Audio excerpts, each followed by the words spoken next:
गौर करिए हमारी बात पर। सिंदूर का ये धरती पर कब से पूजा होके लगल, यह पौराणिक कथा है।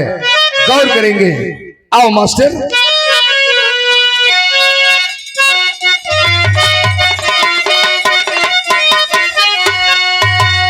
अरे सृष्टि करता है वालिद तनुज देव के, तूने त्रिभुवन में कण कण बनाए सदा, भानु की रश्मि मेहताब की चादरी, अरे अपने कौशल सरज के सदा के सदा, कितने कंगाल महिपाल को जन्म दे, एक पत्ता न हिलता है तेरे सिवा, कहते नंदा व जन्नत वो दोजख तुम्ही, कब परम पद को पाएगा मेरे सिवा।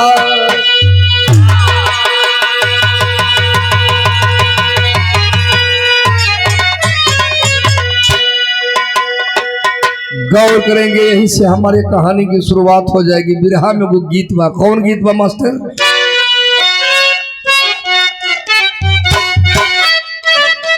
बहुत हो गई, खाली संकेत काफी हो।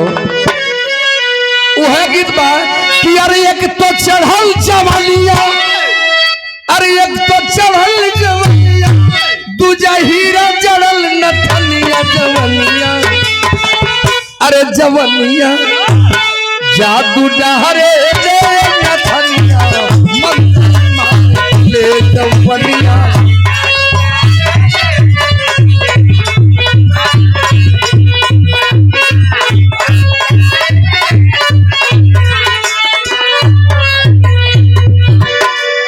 कहानी की शुरुआत हो गई, जरा गौर करेंगे बाबूजी। क्या कि अरे ब्रह्मा की गजब लिखनिया, बात एकदम जगह से हो। और पंकज बजौला कि विष्णु नारद के भेजल कि चल जा, लिखल गई विरहा में भाव बड़ा ऊंचा है। क्या कि अरे ब्रह्मा की गजब लिखनिया, अरे चले ना कोई कहानिया लिखनिया, रंग जमा हवे कहानिया,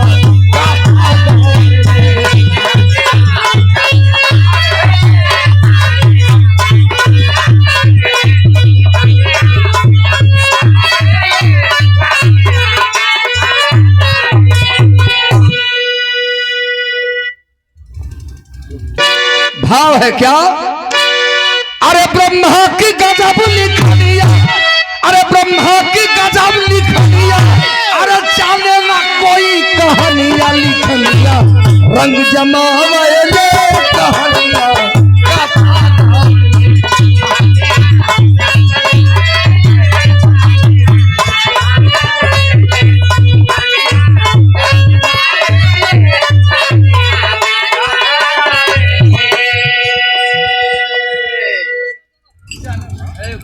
बिरहा में शेर हो,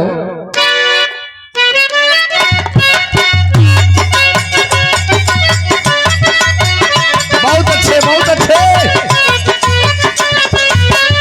अरे ब्रह्मांड के रचैया रचना तेरी निराली, ब्रह्मांड के रचैया रचना तेरी निराली, अरे नवखंड त्रिभुवन में तू ही हो शक्तिशाली।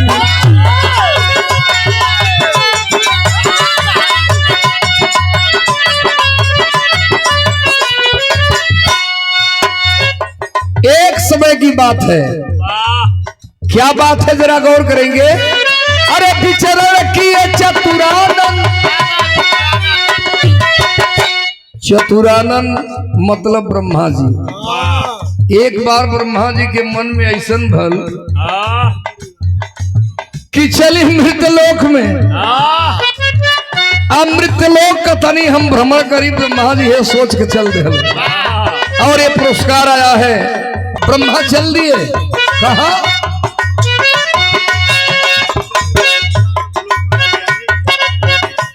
विचरण किए चतुरानन भूलोक पर विज्ञानी, अरे देखा चले हैं प्राप्त सुवंती वो नदानी,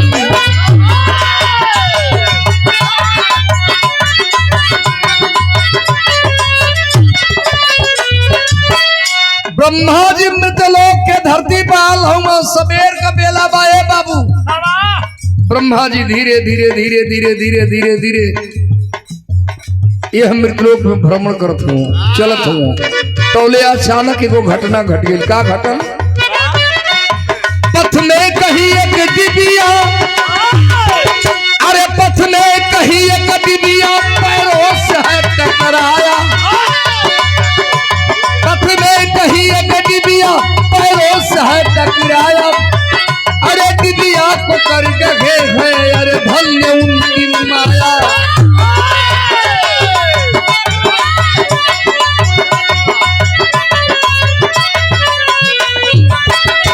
कुछ दूर ब्रह्मा जी आगे बढ़ला तो उनके एगो पैर में ठोकर लगल।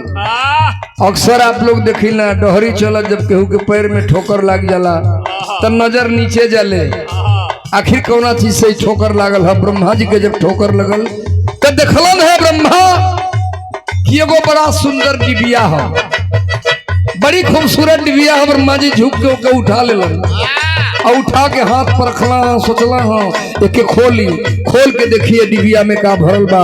ब्रह्मा जी डिबिया के खोल दिलन।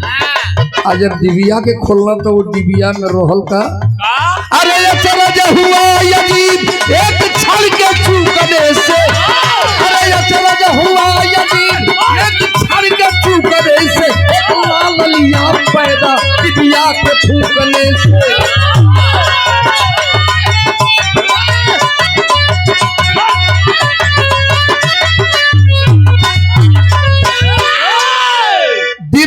ब्रह्मा जी खोल दिहला ए पंचो खोल के जब देखला तो वो भर डिबियावा में सिंदूर बा, सेनूर भरल बा वो डिबियावा में।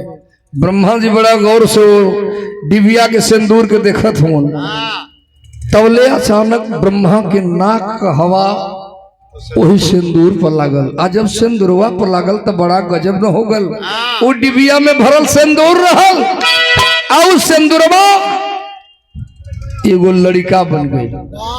ब्रह्मा की प्रबल शक्ति से वो लड़का बन गई। कहला ब्रह्मा जी अली हम सारे मृतलोक घूमे आ देखत है कुल्ली के आफत विपत हमारे कपारे मढ़ा जाले। ब्रह्मा जब वो लड़का के देखला कहला बेटा तोर नाम हम सिंदूर रख देते। लड़का ठहाका मार के हंसल कहला सुना बुढ़ो ना तू हमार कुछ रखदा उसे कोनो मतलब नहीं बा।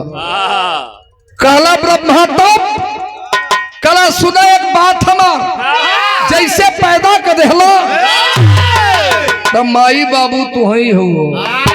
कहला ब्रह्मा तोरे कहले के मतलब हम समझत ना है। कहला जैसे पैदा कर देहला वैसे एक वरदान हमें दे जा। कहला तई निके आफत पड़ल कहलस की वरदान देवे पड़ी। कहला वरदान लेबे? कहलस हाँ। जबले वरदान ना देव तो हर जान न छोड़ो। कहला मांग ले बेटा। तो का वरदान मंगलस्थली गौर करी है वो तर्ज हो जौने गीत के मास्टर भैया हो जौने गीत के बाबा गोरखनाथ के शिष्य जब गोरखपुर से चले चटाई अलटेन सरगी सितार लेके तेगो गीत गावेल ना बाबा गोरखनाथ के शिष्य का गावल कि अरे डहरिया देखवले जाओ, अरे डहरिया देखवले जाओ, अरे डहरिया बतावले जाओ, अरे डगरिया देखवले जाओ। गुरु हमारी भूल लिबा डहरिया बतावले जाओ, गुरु हमारी भूल लिबा।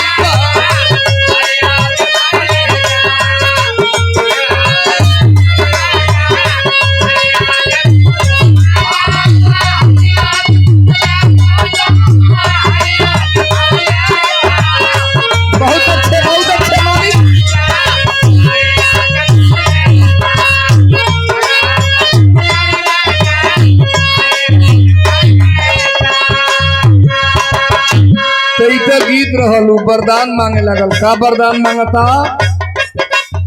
अरे देरिया लगावाना ओ देरिया लगावाना अते बड़ा थान हमके देरिया लगावाना।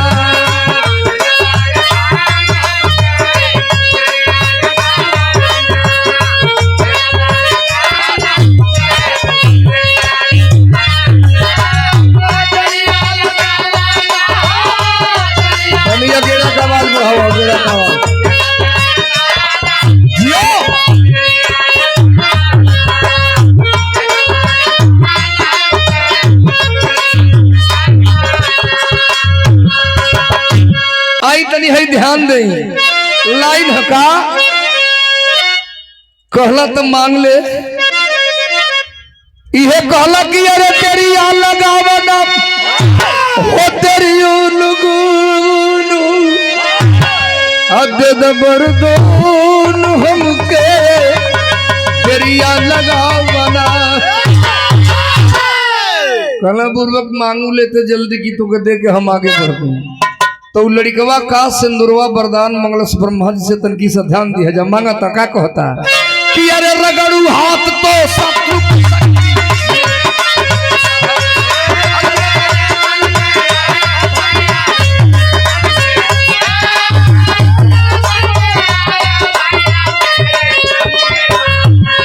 कहला सुन लो ये हमार वरदान बा कि जेकरे आगे हाथ ऐसे ऐसे रगड़े लगी ओकर पूरा शक्ति ओकर पूरा बल हमारे शरीर में आ जाए। कहला ब्रह्मा जी हो गई कलश की अब वही अगू बा तो कहला जो मांगे के भाई इकट्ठे मांग ले बुर्बक हम आगे देखी तो कहला अरे रगड़ू हाथ तो शत्रु की शक्ति मेरे तनी में आए बनल है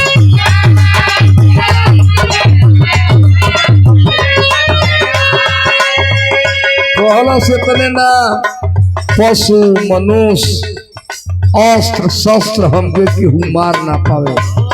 तब तो ब्रह्मो जी का दिमाग चकरायल गल रे अभी वरदान ले ले दे कर बलि सबसे हो जाई लेकिन वरदान देना है। कहलस का कहलस अरे पशु मनुष्य कोई पार न पावे अरे पाकती कहना तात नहीं लगावना अते दबरा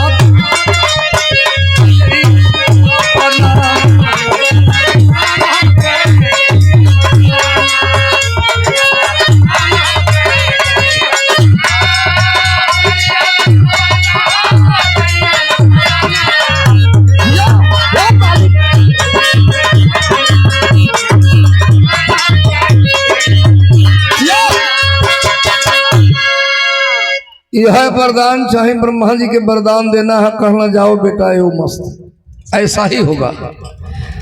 तो ये पंचों जब वरदान पा गए तभी छतियाए लगल हमसे केहू बली ना बा हमसे केहू बलवान ना बा।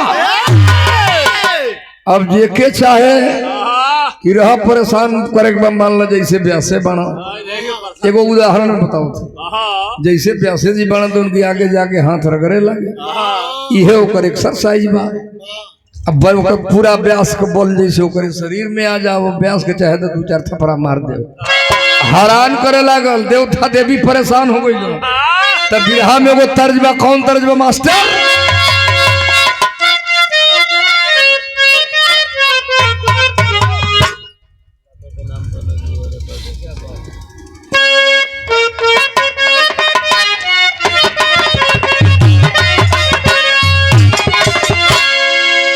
कौनो दुल्हन अपने दुल्हा के समझावत रहल संत टाइप को रहल जैसे व्यास जी हूँ तब समझावत रहल कि रोज तीर्थे धाम में जाला तू रोज साधु बड़का भइल बड़ा रोज तीर्थे धाम पर जाता रहो आई जन घरे का धाम बाई संभराते नहीं के तो उहे कहलस कि अरे लामे के नाम संजी सा उठाओ मास्टर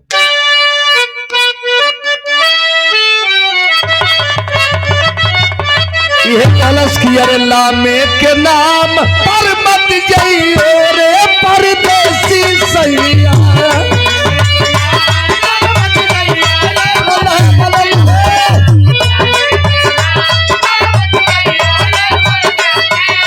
एक लाइन कहला कि सोच लो का सचावतिया का चेतावतिया अरे घर ही में घर ही में जमुना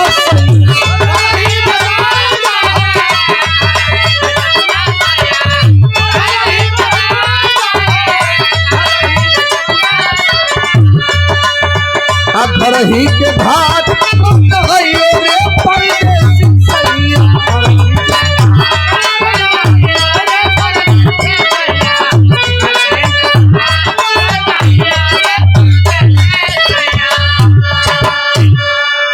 देवता देवता देवी में त्राहिमाम त्राहिमाम त्राहिमाम। अरे ब्रह्मा ही काय को देहला कैसे ने वरदान चंडाल के दे देहला सबके हैरान कैले बाप तक कैसे परेशान करता केहू के छोड़त नहीं खेबू वरदान पाके कि देवता बेहाल। अरे देवता बेहाल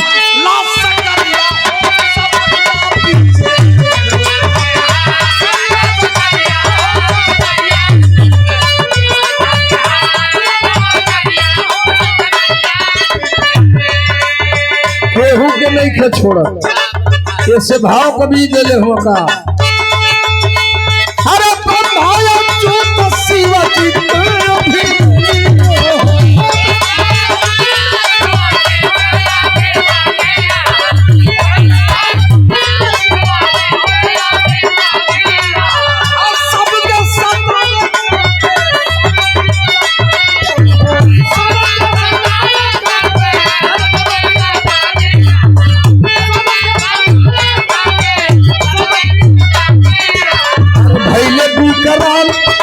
अरे भैले भी कराल कटरिया यही समरिया।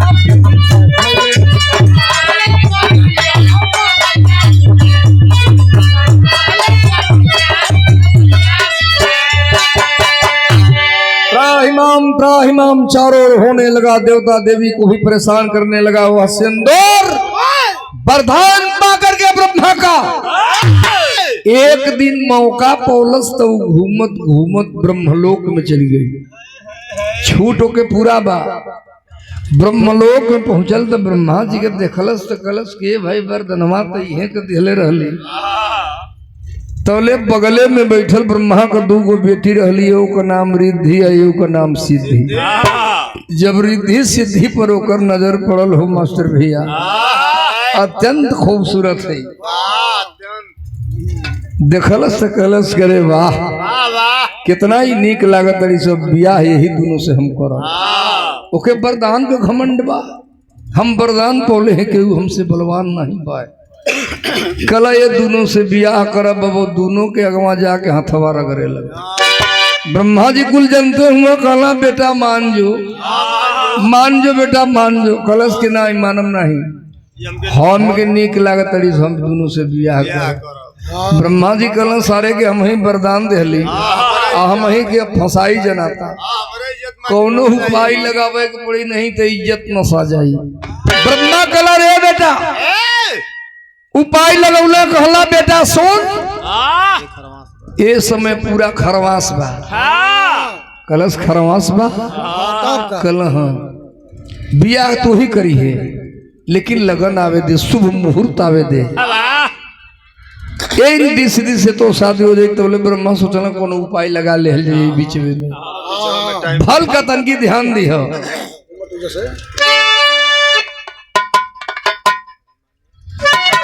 कल ठीक बा शादी करब यही दोनों से चल दे। घूमते घूमते आया है जब ब्रह्मलोक से शिवलोक में आया तो शिवलोक में देखा मित्रों पार्वती को देख लिया। जब पार्वती के देखलस तो कहलस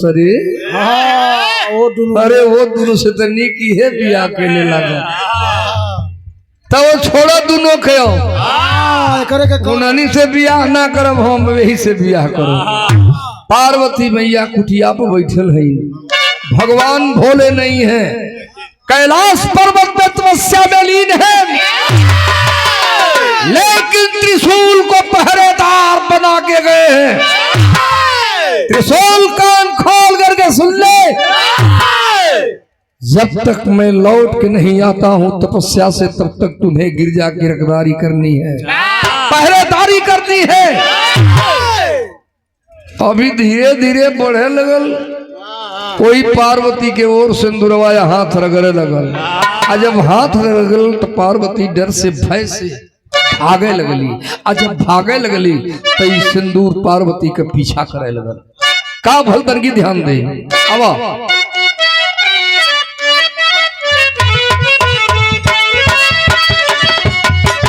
भोजपुरी फिल्म का गीत बाकी मेरी बहना अरे मेरी बहना ये राखी तेरा बचाए।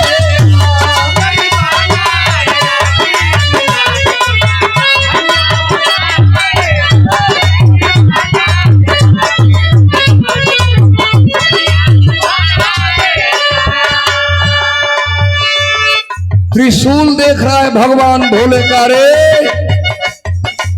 इतने के ना रोकल जाई कि माई पार्वती का आबरू चल जाई। एक बात सोच करके ललकारते हुए भगवान भोले का पीछा त्रिशूल सिंदूर का करता है। क्या हो आज गिरिजा, अरे आज गिरिजा, अरे मैया लाज नाज, अरे भक्त बचाएगा।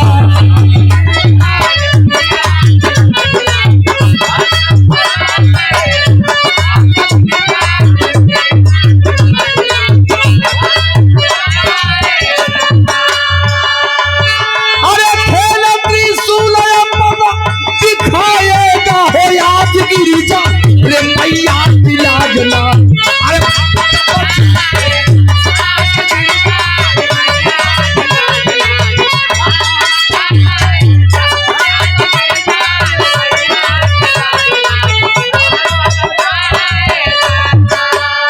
गौर करिए सिंदूर पार्वती का पीछा करत रहल, ओकर पीछा भगवान भोले का सिंदूर करे लगल, ये त्रिशूल करे लगल। तो बिरहा में तेरी हम अस्त्र कैसे कहल गए कि अरे अभिमानी दिल की कोरी कल्पना, अरे कौतुक त्रिशूल कर गिरजा की रखली पानी, कौतुक त्रिशूल कर गिरजा की रखली पानी, अभिमानी दिल की कोरी कल्पना। ओकर जब पीछा सिंदूर का त्रिशूल कैलस तभी भागे लगा। कहाँ भाग के गया जरा गौर करेंगे। चौकड़ा है कैसे, अरे लगा भागने तीन लोग, 14 भुवन में अभिमान,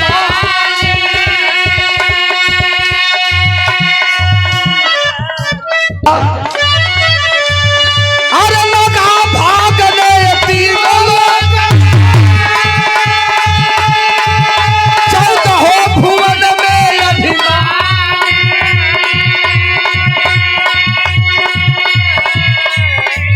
अरे किया पर जना त्रिशूल, अरे छोड़ो नहीं है मरदान, अरे जा बचाओ बागिरजा को, अरे जा छुड़ाया बागिरजा को, चाप दिया तब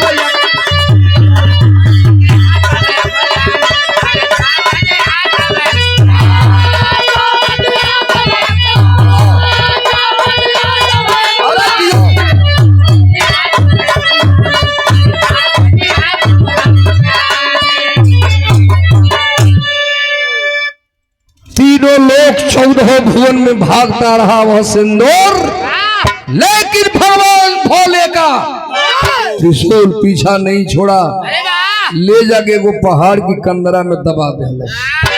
लेकिन वरदान भी ब्रह्मा का बा, न अस्त्र मारी, न शस्त्र मारी, न जानवर मारी, न मनुष्य मारी, तब भगवान भोले का त्रिशूल भी ना मार सकेला। आखिर कैसे हूँ माई गिरजा का आबरू बचल। बिरहा में पहपट का लाइन है मास्टर,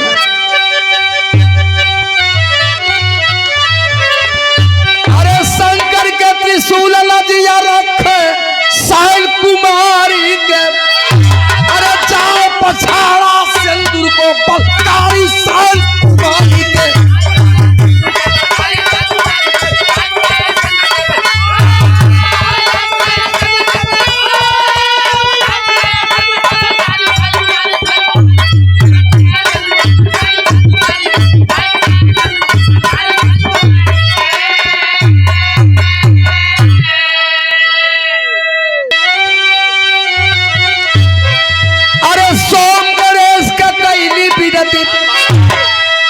कहीं कहीं बिरहा में सवाल उठेला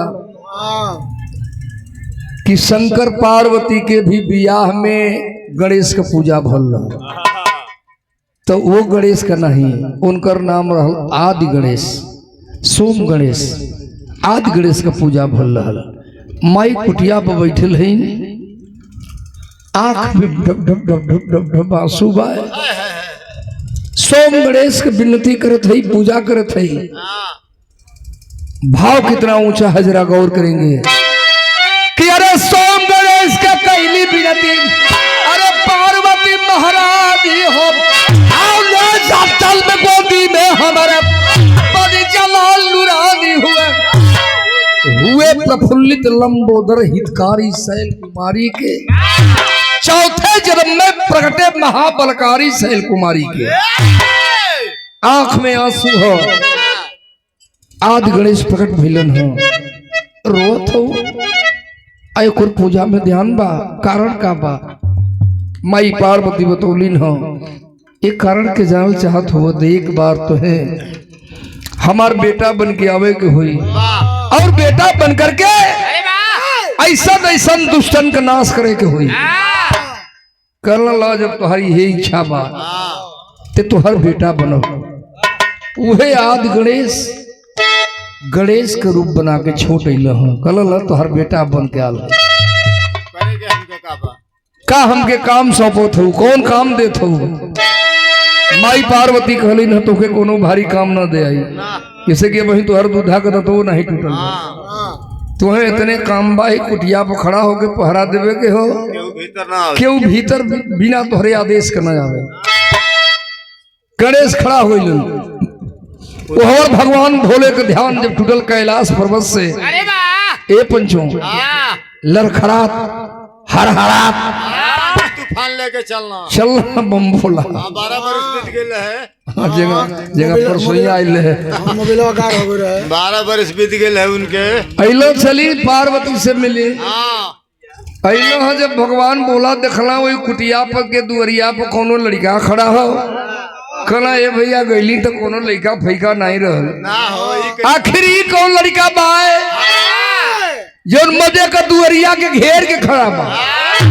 कहला चला केहू को लड़का हुई कहीं से आगल हुई हटा दे चली कुटिया में पार्वती से मिली जे वही भगवान कदम आगे बढ़ोल हो रोक दे हम गणेश कहला है बढ़ो भीतर नहीं जाए अंदर जाना मना है तब तो इनका कान खड़ा हो गई खड़ा मती कहला अरे हमारे गौरा में के कहा था कि भीतर जाना मना कहला नहीं मन बकलम ना जाए दे तो धीरे धीरे भगवान भोला के भी अब क्रोध चढ़े लगा बिरहा के अल्लाह में कभी जी लाइन दे ले हूँ बड़ी ऊंची लाइन है जरा गौर करेंगे क्या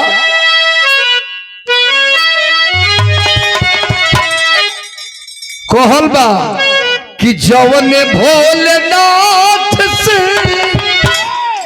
अरे भूमंडल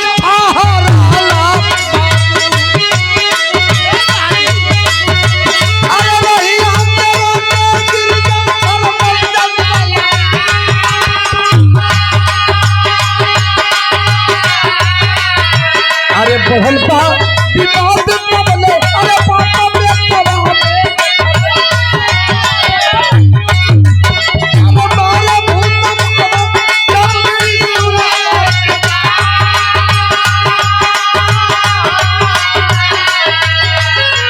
अरे ये कहीं में कट गई मौरिया कहीं अरे खुदा से देगी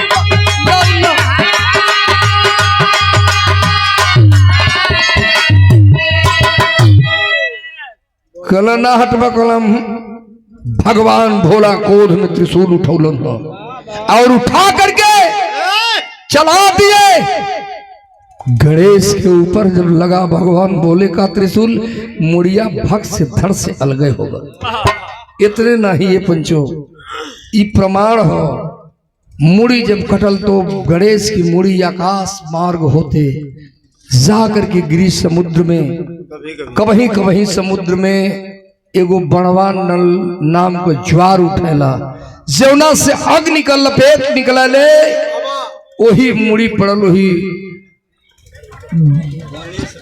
गणेश का वही बड़वा नल ज्वार में मुड़िया जल के भस्म हो गए चिघार सुन करके माता गिरिजा जी कुटी से बाहर आती है देखती है रे इतना भगवान भोला हमरे गणेश के मुड़िए काट ले हुआ बेटवा के मुड़िया काट ले हुआ अब तक छाती पीट के रोए लगली हमरे बेटा के ना जियब त न खाइब न पियब न बोलब न तोहरे लग गए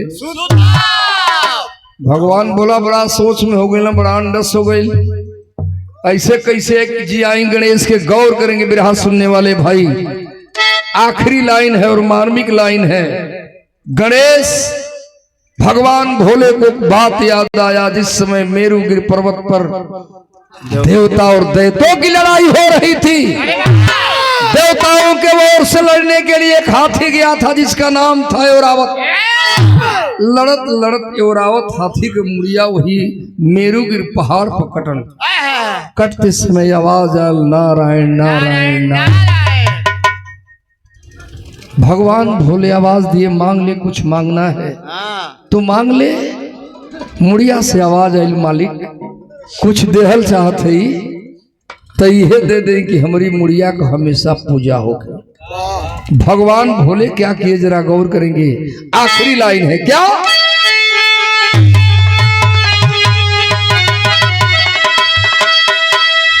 अरे मेरुगिर से शंकर तब मंगाए मुड़िया, आए अपने लाल के पत्थर में चिपकाए मुड़िया।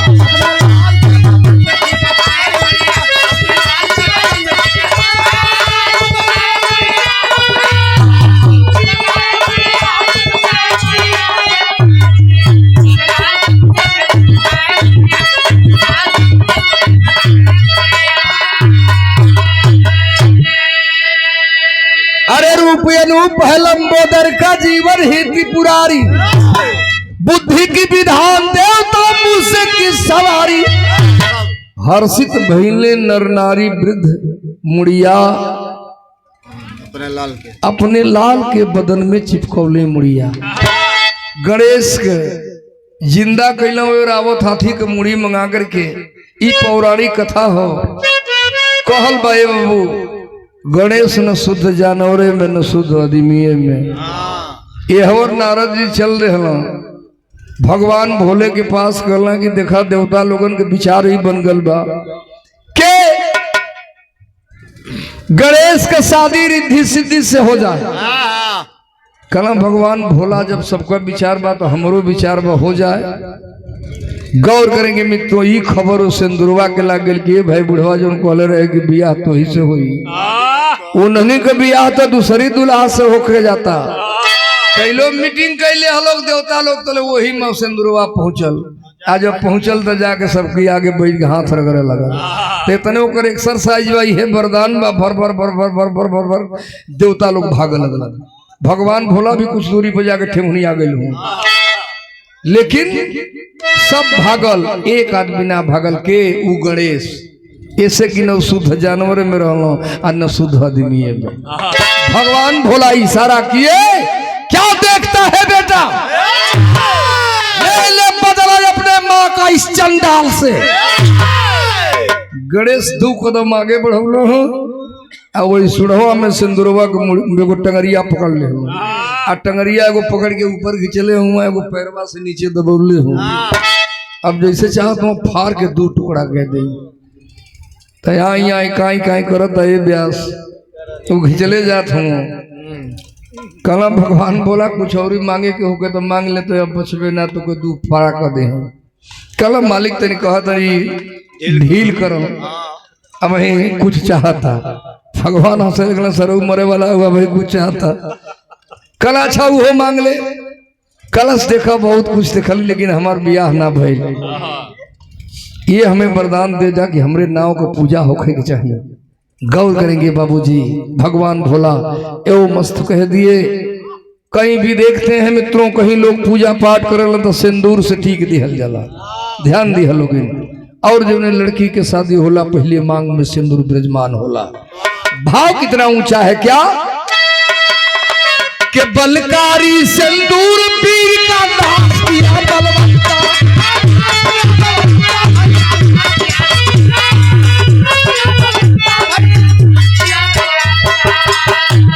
अरे प्रिय सिंदूर से पूजा होती कावे देव मुनि संता है सब देवन में अगुआ तब पूजा ये बूढ़ी आता अपने लाल के बदन में चिपकता है।